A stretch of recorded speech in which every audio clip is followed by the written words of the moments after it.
Hello guys. आज इस video में अपन कलयुग के बारे में बात करेंगे, यानी कलयुग की शुरुआत कब हुई, क्या वजह थी और वास्तविक घटना कौन सी घटी थी। तो लेट्स बिगिन गाइस। हिंदू धर्म के अनुसार यह समय कलयुग का समय है। पारंपरिक भारत का ये चौथा युग है। इसके पहले सतयुग, द्वापर युग और त्रेता युग हुए हैं। क्या कभी आपने सोचा है कि वो क्या कारण था जिस वजह से कलयुग को धरती पर आना पड़ा?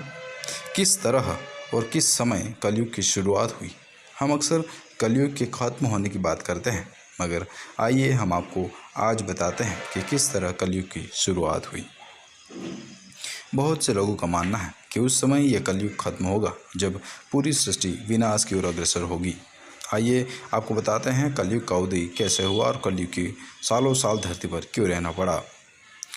गाइस, आर्यभट्ट के अनुसार महाभारत युद्ध 3136 ईसा पूर्व में लड़ा गया था। कलयुग का आरंभ कृष्ण के इस युद्ध के 35 वर्ष के बाद निधन हुआ था, यानी कलयुग का आरंभ कृष्ण के निधन के बाद हुआ था। भगवत पुराण के अनुसार भगवान श्री कृष्ण के इस पृथ्वी से प्रस्थान के तुरंत बाद 3102 ईसा पूर्व से कलयुग की शुरुआत हो गई थी, यानी 3102 ईसा पूर्व से कलयुग की शुरुआत हो गई थी। भगवत पुराण के अनुसार कलयुग का प्रारंभ तो हुआ जब कि आकाश में सप्त ऋषियों का उदय हुआ, यानी भगवत पुराण ये कहते हैं कि कलयुग का आरंभ तब हुआ जब आकाश में सप्त ऋषियों का उदय हुआ। उस समय से पहले उनमें से दो ही दिखाई पड़ते हैं। उनके बीच में दक्षिणोत्तर रेखा संभाग में अश्विनी आदि नक्षत्रों में से एक नक्षत्र दिखाई पड़ता है। उस नक्षत्र के साथ सप्तऋषिगण मनुष्यों की गणना से 100 वर्ष तक रहते हैं, यानी सप्तऋषिगण 100 वर्ष तक रहते हैं, ऐसा मनुष्य कहते हैं। कैसे हुई कलयुग की शुरुआत? पुरानी कहानियों की माने तो जब धर्मराज युधिष्ठिर अपना पूरा राजपाट परीक्षित को सौंपकर अन्य पांडवों और द्रौपदी के साथ हिमालय की ओर निकल गए। धर्म स्वयं बेर का रूप लेकर गाय के रूप में बैठी पृथ्वी देवी से सरस्वती नदी के किनारे मिले। गाय रूपी पृथ्वी के नयन आंसुओं से भरे हुए थे। पृथ्वी को दुखी देख धर्म ने उनकी परेशानी का कारण पूछा। धर्म ने कहा, देवी, तुम ये देखकर तो नहीं रो रही हो कि मेरा बस एक पैर है, या तुम इस बात से दुखी तो नहीं हो कि अब तुम्हारे ऊपर पूरी ताकतों का यानी बुरी ताकतों का शासन होगा? इस सवाल पर पृथ्वी देवी बोली, तुम तो सब कुछ जानते हो, ऐसे में मेरे दुख का कारण पूछने से क्या लाभ?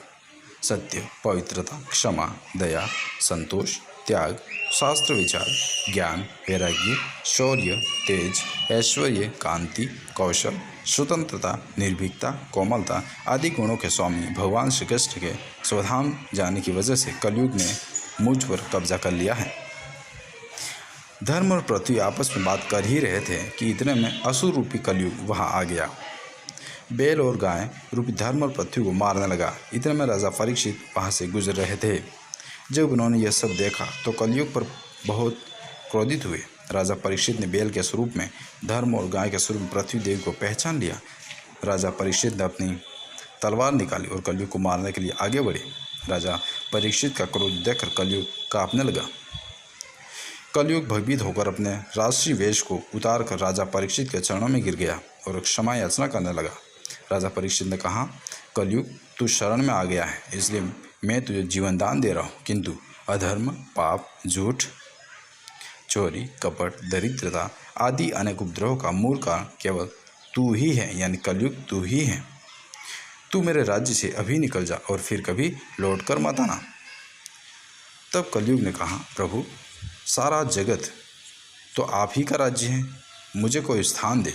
राजा परीक्षित सोच कर विचार करके कहा, द्यूत, मद्यपान, परस्त्रीगमन, हिंसा और सोना, इन 5 स्थानों में असत्य, मद, काम और क्रोध का निवास होता है। तो इन 4 स्थानों पर रह सकता है।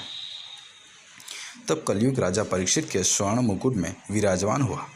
तब से कलयुग प्रारंभ हुआ है और अभी कलयुग के खत्म होने में बहुत समय बाकी है, क्योंकि पुराण में उल्लेख है कि सतयुग की उम्र 17,28,000 वर्ष है, त्रेता युग की उम्र 12,94,000 वर्ष है, द्वापर युग की उम्र 8,64,000 वर्ष है, कलयुग 4,32,000 वर्ष का है।